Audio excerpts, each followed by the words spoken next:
Welcome to Boring Classic Literature. Today I'm reading To Build a Fire by Jack London.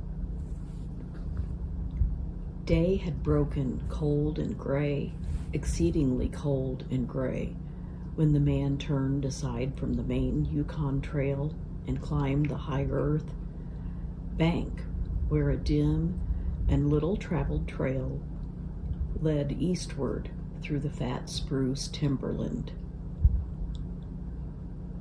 It was a steep bank, and he paused for breath at the top, excusing the act to himself by looking at his watch. It was 9 o'clock. There was no sun nor hint of sun, though there was not a cloud in the sky. It was a clear day, and yet there seemed an intangible pall over the face of things, a subtle gloom that made the day dark, and that was due to the absence of sun. This fact did not worry the man. He was used to the lack of sun.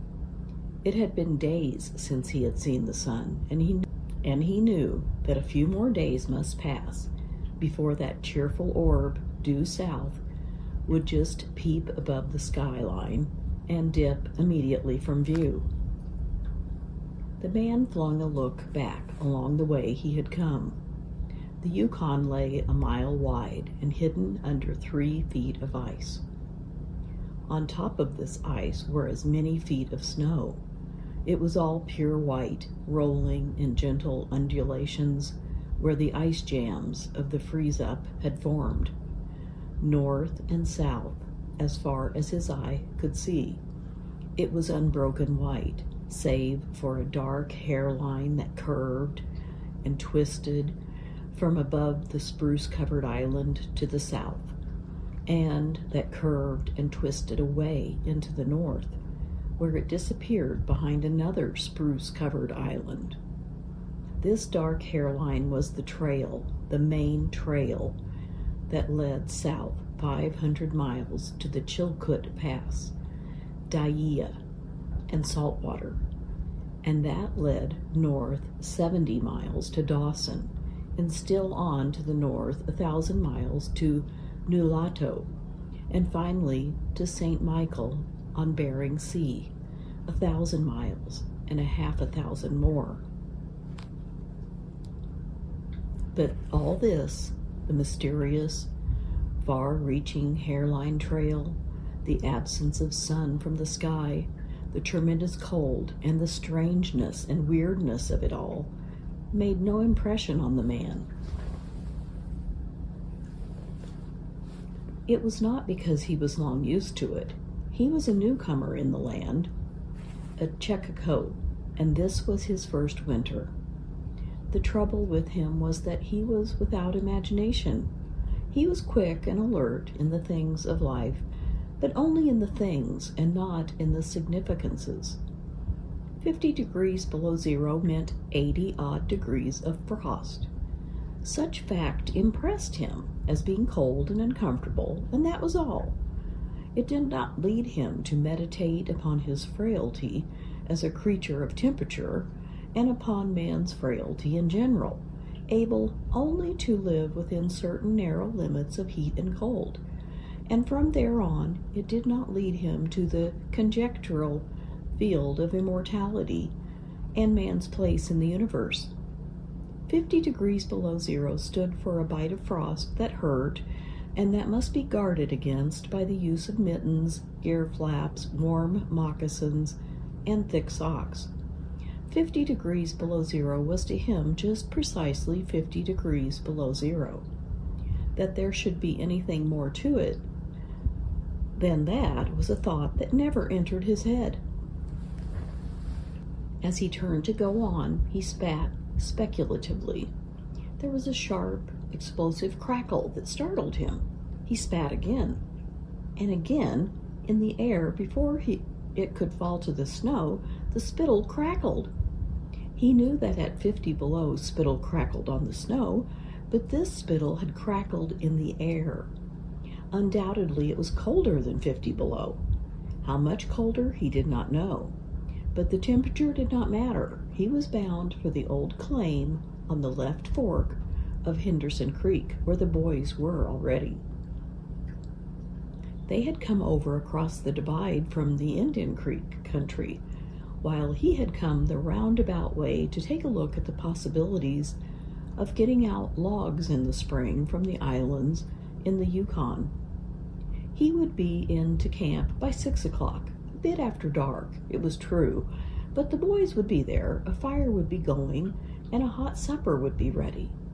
As for lunch, he pressed his hand against the protruding bundle under his jacket.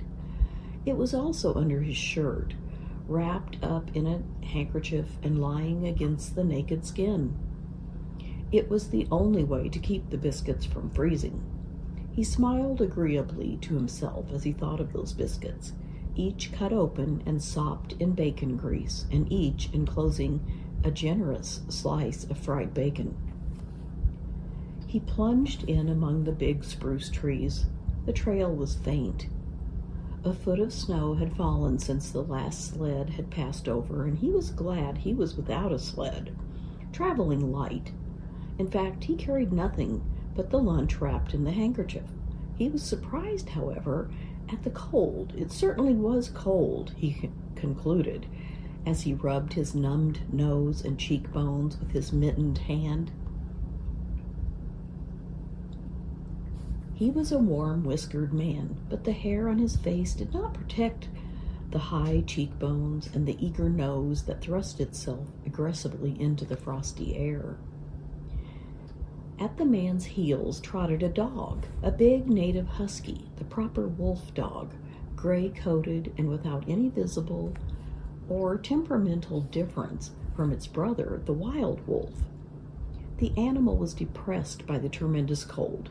It knew that it was no time for traveling.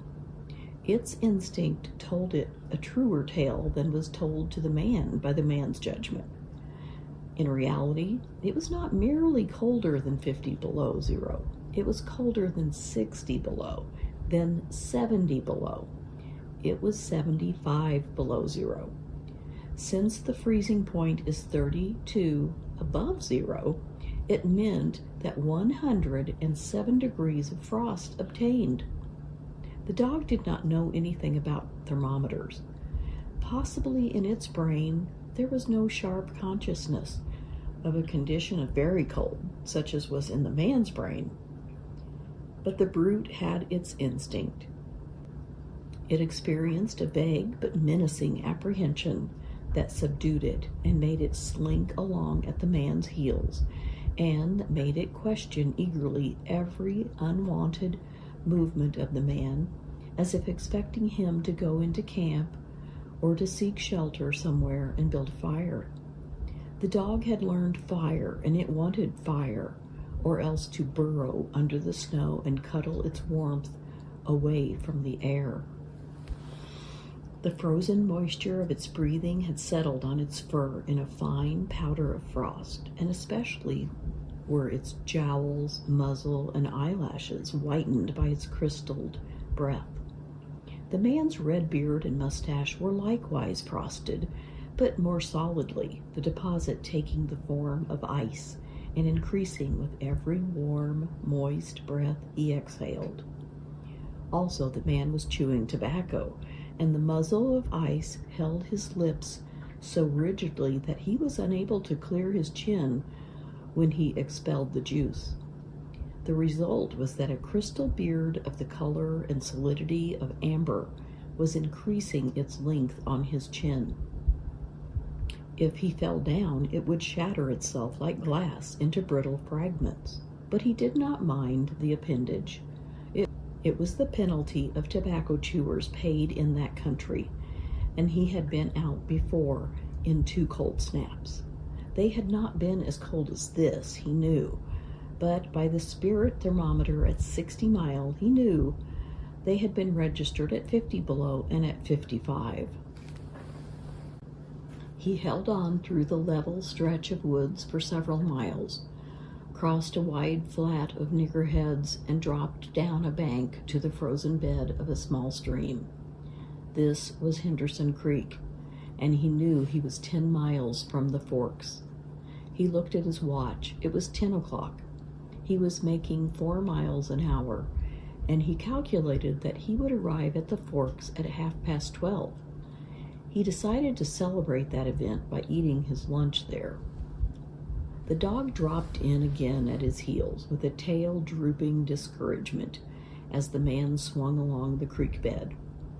The furrow of the old sled trail was plainly visible, but a dozen inches of snow covered the marks of the last runners. In a month, no man had come up or down that silent creek. The man, he was not much given to thinking, and just then, particularly, he had nothing to think about save that he would eat lunch at the Forks, and that at 6 o'clock he would be in camp with the boys. There was nobody to talk to, and had there been, speech would have been impossible because of the ice muzzle on his mouth. So he continued monotonously to chew tobacco and to increase the length of his amber beard. Once in a while the thought reiterated itself that it was very cold and that he had never experienced such cold. As he walked along, he rubbed his cheekbones and nose with the back of his mittened hand. He did this automatically, now and again changing hands. But rub as he would, the instant he stopped, his cheekbones went numb, and the following instant the end of his nose went numb. He was sure to frost his cheeks. He knew that, and experienced a pang of regret that he had not devised a nose strap of the sort Bud wore in cold snaps. Such a strap passed across the cheeks as well and saved them, but it did not matter much after all. What were frosted cheeks? A bit painful, that was all. They were never serious. Empty as the man's mind was of thoughts, he was keenly observant, and he noticed the changes in the creek, the curves and bends and timber jams, and always he sharply noted where he placed his feet. Once, coming around a bend, he shied abruptly, like a startled horse, curbed away from the place where he had been walking, and retreated several paces back along the trail. The creek, he knew, was frozen, clear to the bottom. No creek could contain water in that Arctic winter. But he knew also that there were springs that bubbled out from the hillsides and ran along under the snow and on top the ice of the creek. He knew that the coldest snaps never froze those springs, and he knew likewise their danger. They were traps. They hid pools of water under the snow that might be 3 inches deep or 3 feet. Sometimes a skin of ice, half an inch thick, covered them, and in turn was covered by the snow. Sometimes there were alternate layers of water and ice skin, so that when one broke through, he kept on breaking through for a while, sometimes wetting himself to the waist. That was why he had shied in such panic. He had felt the give under his feet and heard the crackle of a snow-hidden ice skin. And to get his feet wet in such a temperature meant trouble and danger. At the very least, it meant delay, for he would be forced to stop and build a fire, and under its protection to bare his feet while he dried his socks and moccasins. He stood and studied the creek bed and its banks, and decided that the flow of water came from the right. He reflected a while, rubbing his nose and cheeks, then skirted to the left, stepping gingerly and testing the footing for each step. Once clear of the danger, he took a fresh chew of tobacco and swung along at his 4-mile gait. In the course of the next 2 hours, he came upon several similar traps. Usually the snow above the hidden pools had a sunken, candied appearance that advertised the danger. Once again, however, he had a close call, and once, suspecting danger, he compelled the dog to go on in front. The dog did not want to go. It hung back until the man shoved it forward, and then it went quickly across the white, unbroken surface. Suddenly it broke through, floundered to one side, and got away to firmer footing. It had wet its forefeet and legs, and almost immediately the water that clung to it turned to ice. It made quick efforts to lick the ice off its legs, then dropped down in the snow and began to bite out the ice that had formed between the toes. This was a matter of instinct. To permit the ice to remain would mean sore feet. It did not know this. It merely obeyed the mysterious prompting that arose from the deep crypts of its being. But the man knew, having achieved a judgment on the subject, and he removed the mitten from his right hand and helped tear out the ice particles. He did not expose his fingers more than a minute, and was astonished at the swift numbness that smote them. It certainly was cold. He pulled on the mitten hastily and beat the hand savagely across his chest.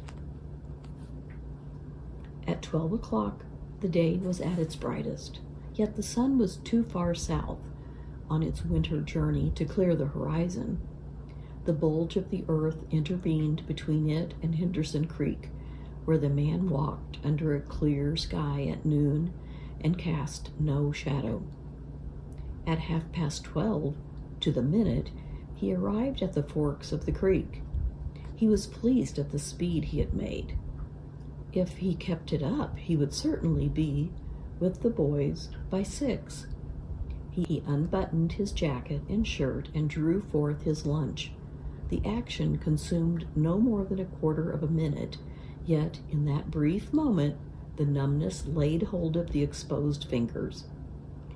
He did not put the mitten on, but instead struck the fingers a dozen sharp smashes against his leg. Then he sat down on a snow-covered log to eat. The sting that followed upon the striking of his fingers against his leg ceased so quickly that he was startled. He had had no chance to take a bite of biscuit.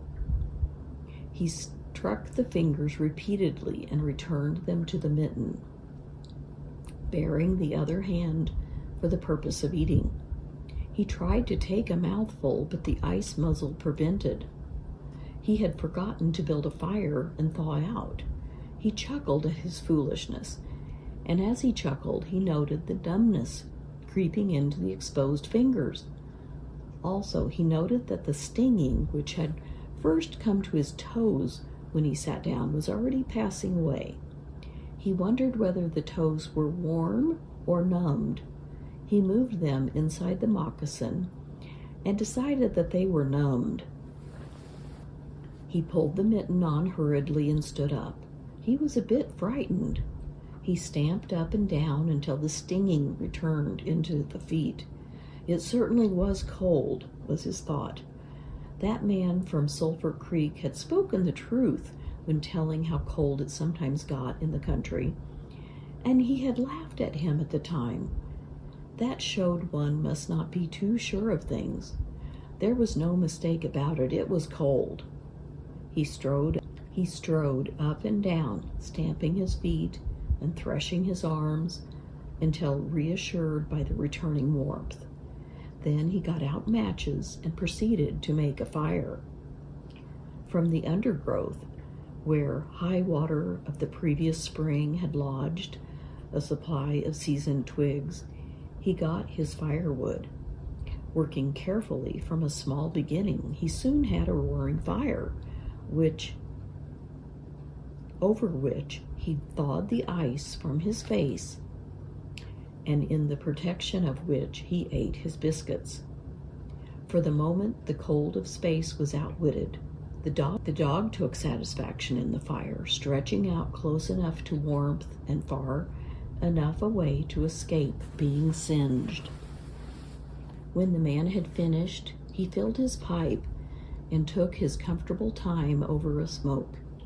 Then he pulled on his mittens, settled the ear flaps of his cap firmly about his ears, and took the creek trail up the left fork. The dog was disappointed and yearned back toward the fire. This man did not know cold. Possibly all the generations of his ancestry had been ignorant of cold, of real cold, of cold 107 degrees below freezing point. But the dog knew, all its ancestry knew, and it had inherited the knowledge, and it knew that it was not good to walk abroad in such fearful cold. It was the time to lie snug in a hole in the snow and wait for a curtain of cloud to be drawn across the face of outer space whence this cold came. On the other hand, there was keen intimacy between the dog and the man. The one was the toil slave of the other, and the only caresses it had ever received were the caresses of the whiplash and of harsh and menacing throat sounds that threatened the whiplash. So the dog made no effort to communicate its apprehension to the man. It was not concerned in the welfare of the man. It was for its own sake that it yearned back toward the fire. But the man whistled and spoke to it with the sound of whiplashes, and the dog swung in at the man's heels and followed after. The man took a chew of tobacco and proceeded to start a new amber beard. Also, his moist breath quickly powdered with white his mustache, eyebrows, and lashes. There did not seem to be so many springs on the left fork of the Henderson, and for half an hour the man saw no signs of any. And then it happened. At a place where there were no signs, where the soft, unbroken snow seemed to advertise solidity beneath, the man broke through. It was not deep. He wetted himself halfway to the knee before he floundered out to the firm crust. He was angry and cursed his luck aloud.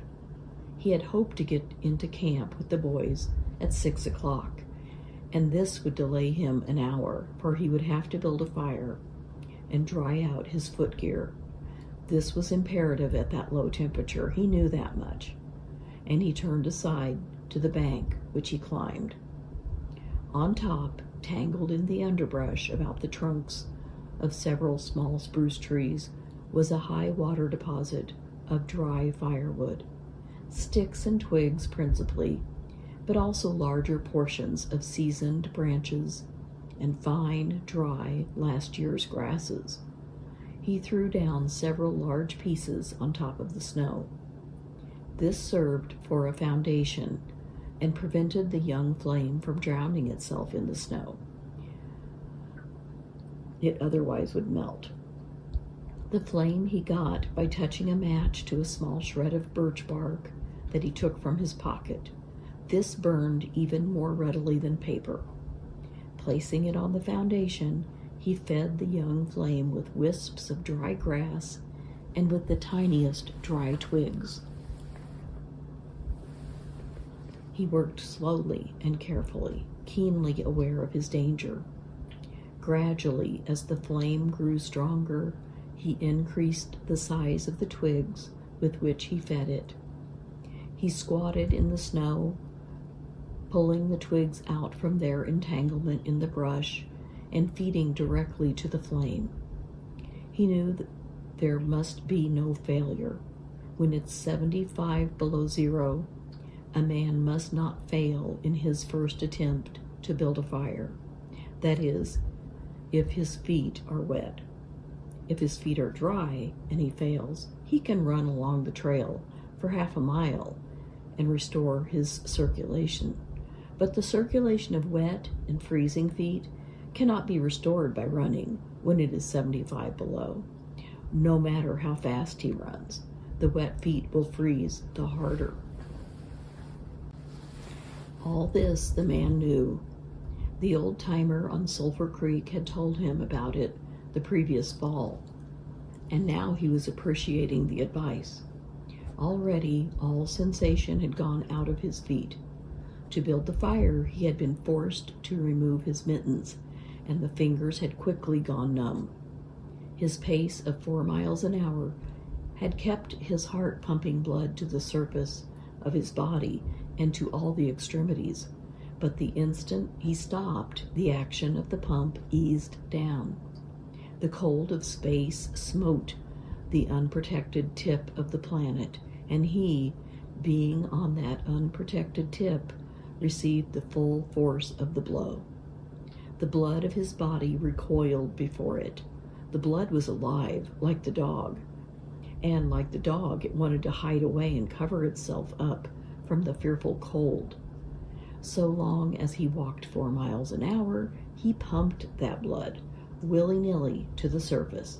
But now it ebbed away and sank down into the recesses of his body. The extremities were the first to feel its absence.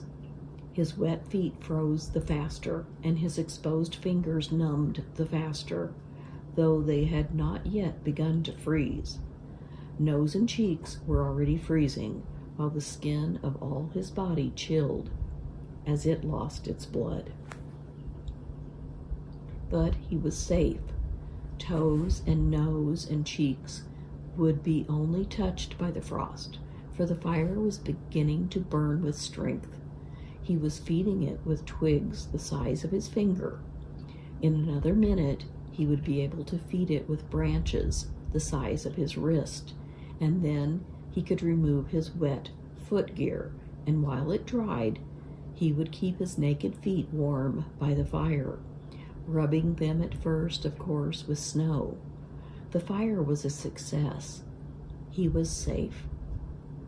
He remembered the advice of the old-timer on Sulphur Creek and smiled.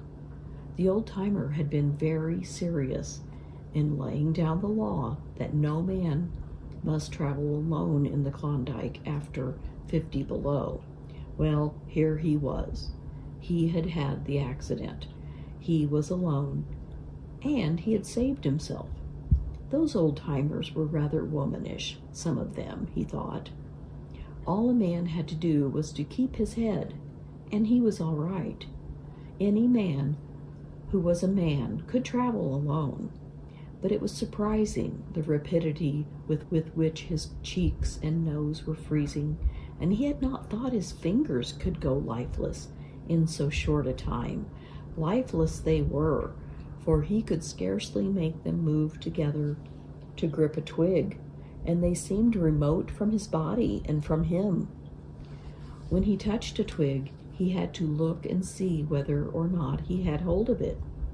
The wires were pretty well down between him and his finger ends, which counted for little. There was the fire, snapping and crackling and promising life with every dancing flame. He started to untie his moccasins. They were coated with ice. The thick German socks were like sheaths of iron halfway to the knees, and the moccasin strings were like rods of steel, all twisted and knotted as by some conflagration. For a moment he tugged with his numbed fingers, then, realizing the folly of it, he drew his sheath knife. But before he could cut the strings, it happened. It was his own fault, or rather his mistake. He should not have built the fire under the spruce tree. He should have built it in the open. But it had been easier to pull the twigs from the brush and drop them directly on the fire. Now the tree under which he had done this carried a weight of snow on its boughs. No wind had blown for weeks, and each bough was fully freighted. Each time he had pulled a twig, he had communicated a slight agitation to the tree, an imperceptible agitation so far as he was concerned, but an agitation sufficient to bring about the disaster. High up in the tree, one bough capsized its load of snow. This fell on the boughs beneath, capsizing them. This process continued, spreading out and involving the whole tree. It grew like an avalanche, and it descended without warning upon the man and the fire was blotted out. Where it had burned was a mantle of fresh and disordered snow. The man was shocked. It was as though he had just heard his own sentence of death. For a moment he sat and stared at the spot where the fire had been. Then he grew very calm. Perhaps the old-timer on Sulphur Creek was right.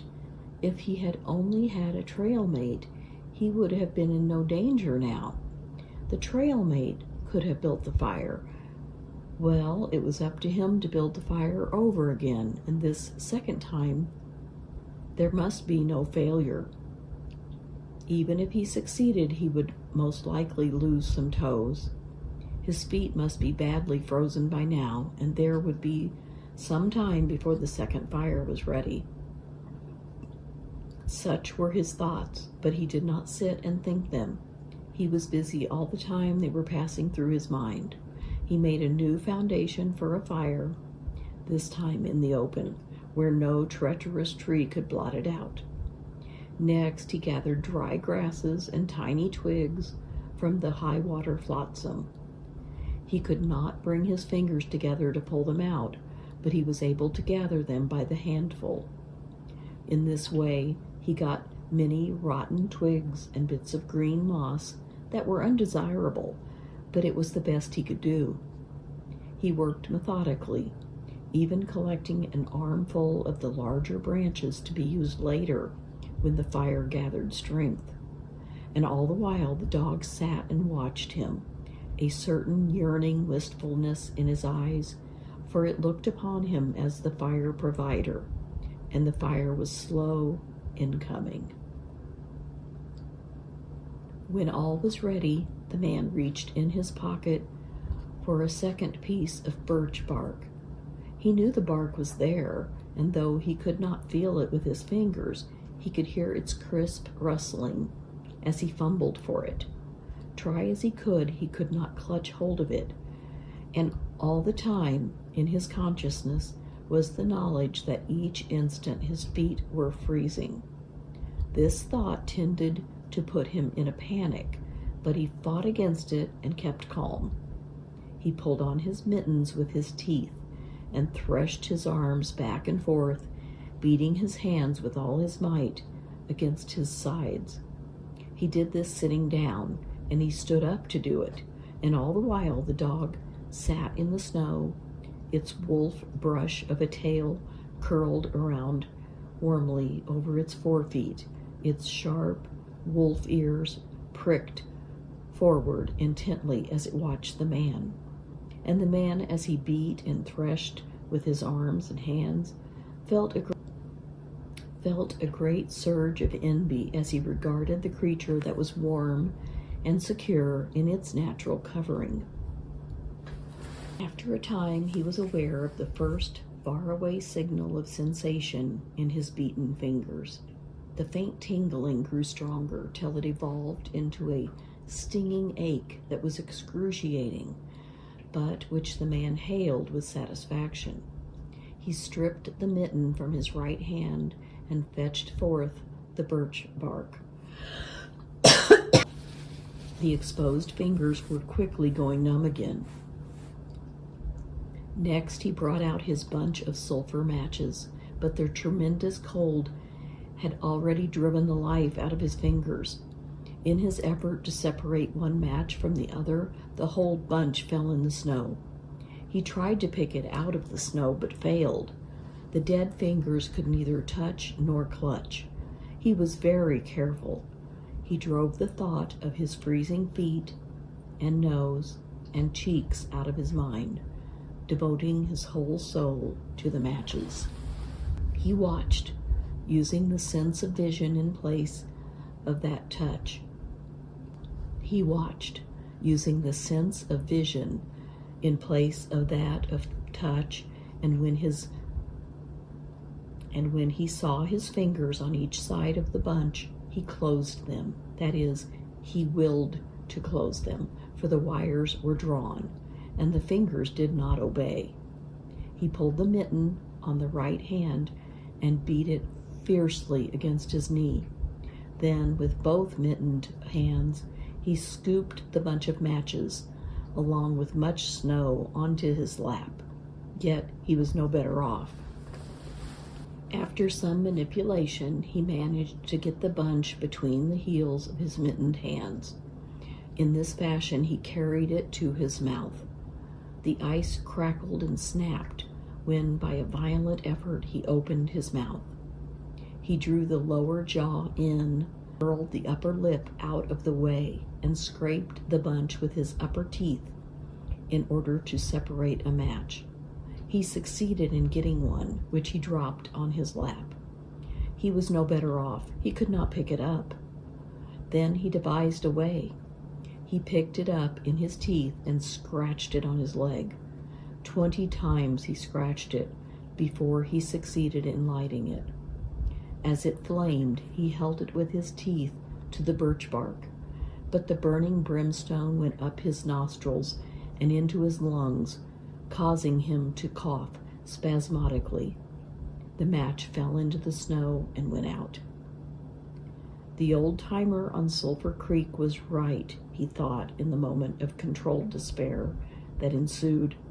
After 50 below, a man should travel with a partner.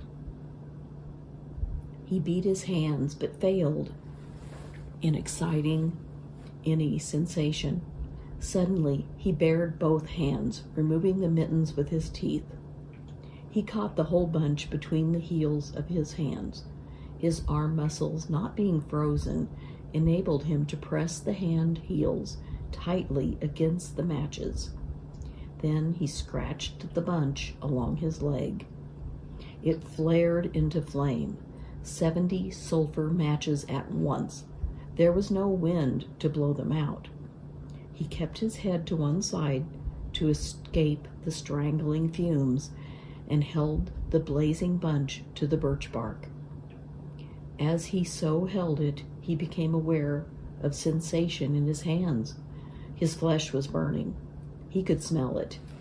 Deep down below the surface, he could feel it.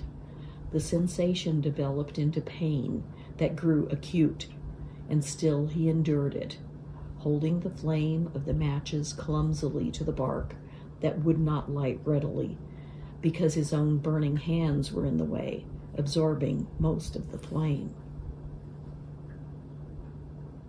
At last, when he could endure no more, he jerked his hands apart. The blazing matches fell, sizzling into the snow, but the birch bark was alight. He began laying dry grasses and the tiniest twigs on the flame. He could not pick and choose, for he had to lift the fuel between the heels of his hands.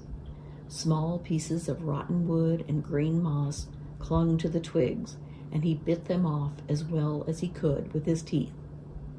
He cherished the flame carefully and awkwardly.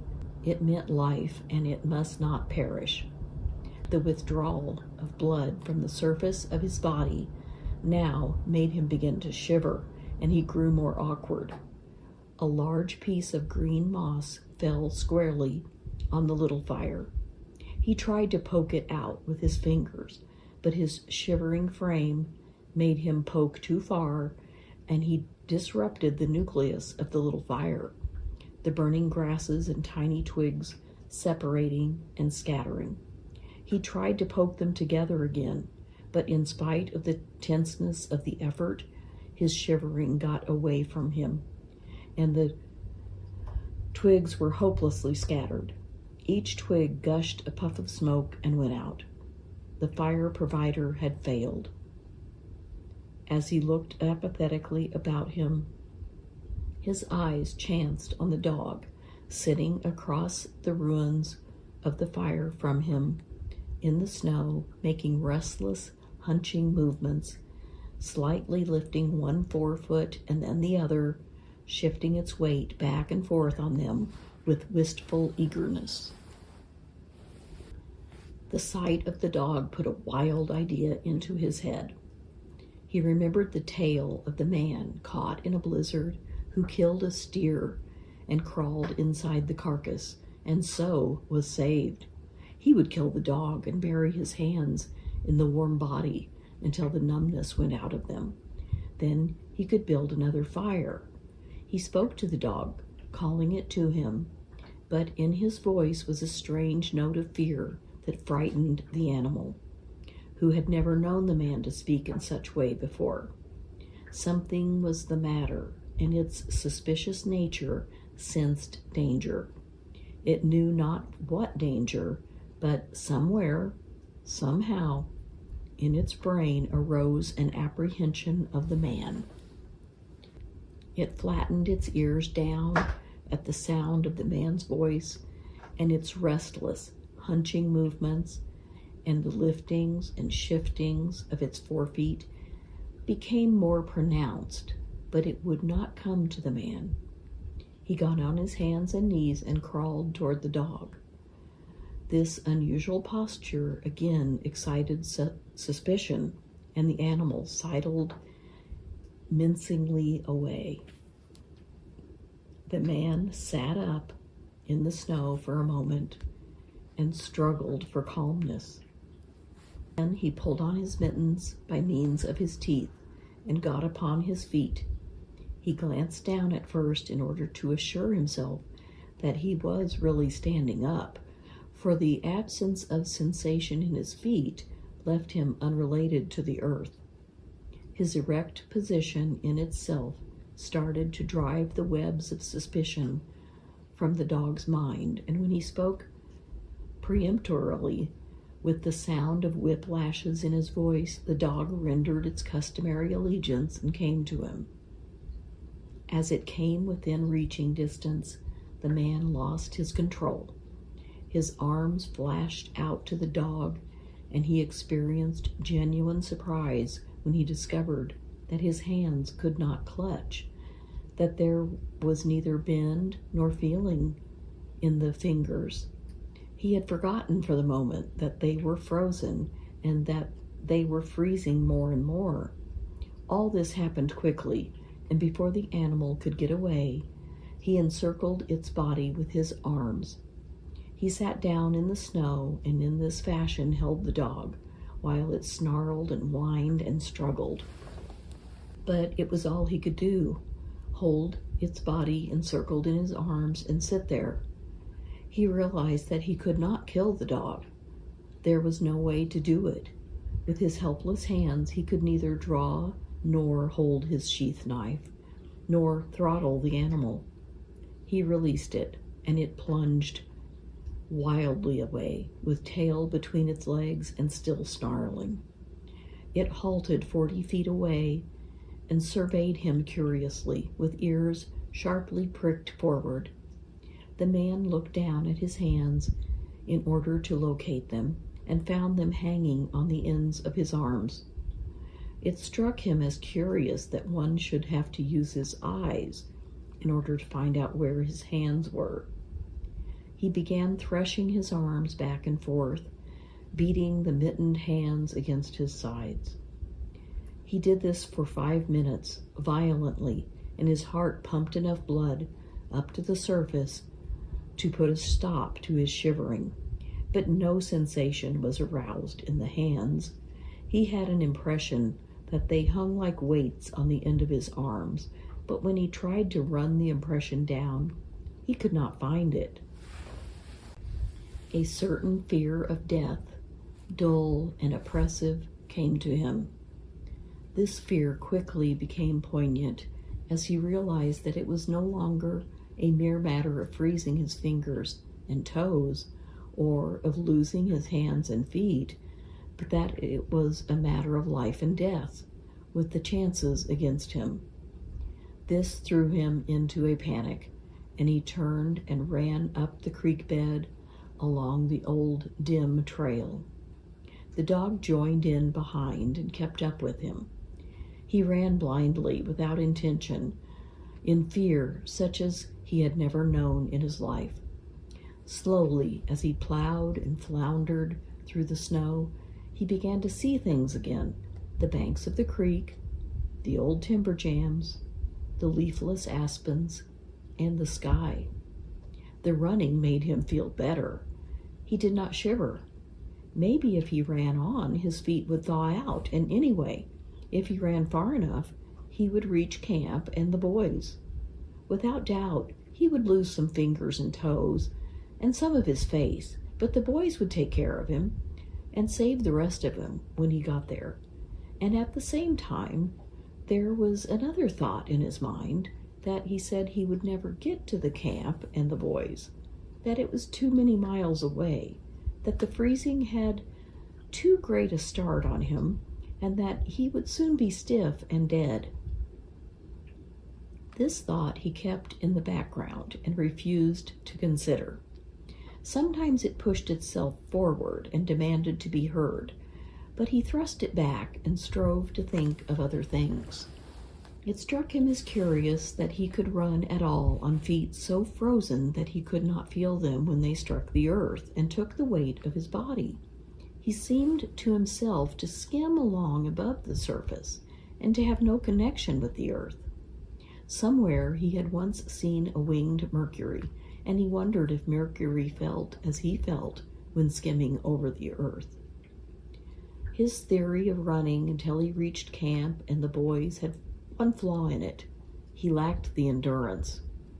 Several times he stumbled, and finally he tottered, crumpled up, and fell. When he tried to rise, he failed. He must sit and rest, he decided, and next time he would merely walk and keep on going. As he sat and regained his breath, he noted that he was feeling quite warm and comfortable. He was not shivering, and it even seemed that a warm glow had come to his chest and trunk. And yet, when he touched his nose or cheeks, there was no sensation. Running would not thaw them out, nor would it thaw out his hands and feet. Then the thought came to him that the frozen portions of his body must be extending. He tried to keep this thought down, to forget it, to think of something else. He was aware of that panicky feeling that it caused, and he was afraid of the panic. The thought asserted itself and persisted until it produced a vision of his body totally frozen. This was too much, and he made another wild run along the trail. Once he slowed down to a walk, but the thought of freezing extending itself made him run again. And all the time the dog ran with him at his heels. When he fell down a second time, it curled its tail over its forefeet and sat in front of him, facing him curiously, eager and intent. The warmth and security of the animal angered him, and he cursed it till it flattened down its ears appeasingly. This time the shivering came more quickly upon the man. He was losing in his battle with the frost. It was creeping into his body from all sides. The thought of it drove him on, but he ran no more than 100 feet when he staggered and pitched headlong. It was his last panic. When he had recovered his breath and control, he sat up and entertained in his mind the conception of meeting death with dignity. However, the conception did not come to him in such terms. His idea of it was that he had been making a fool of himself, running around like a chicken with its head cut off. Such was the simile that occurred to him. Well, he was bound to freeze anyway, and he might as well take it decently. With his newfound peace of mind came the first glimmerings of drowsiness. A good idea, he thought, to sleep off to death. It was like taking an anesthetic. Freezing was not so bad as people thought. There were lots worse ways to die. He pictured the boys finding his body next day. Suddenly he found himself with them, coming along the trail and looking for himself. And still with them, he came around a turn in the trail and found himself lying in the snow. He did not belong with himself anymore, for even then he was out of himself, standing with the boys and looking at himself in the snow. It certainly was cold, was his thought. When he got back to the States, he could tell the folks what real cold was. He drifted on from this to a vision of the old-timer on Sulphur Creek. He could see him quite clearly, warm and comfortable, and smoking a pipe. "You were right, old hoss, you were right," the man mumbled to the old-timer of Sulphur Creek. Then the man drowsed off into what seemed to him the most comfortable and satisfying sleep he had ever known. The dog sat facing him and waiting. The brief day drew to a close in a long, slow twilight. There were no signs of a fire to be made, and besides, never in the dog's experience had it known a man to sit like that in the snow and make no fire. As the twilight drew on, its eager yearning for the fire mastered it, and with a great lifting and shifting of forefeet, it whined softly, then flattened its ears down in anticipation of being chidden by the man. But the man remained silent. Later, the dog whined loudly, and still later, it crept close to the man and caught the scent of death. This made the animal bristle and back away. A little longer it delayed, howling under the stars that leaped and danced and shone brightly in the cold sky. Then it turned and trotted up the trail in the direction of the camp it knew, where were the other food providers and fire providers. Thank you for listening. This has been a narration by a real person. If you liked this story, please like the video and subscribe to the channel.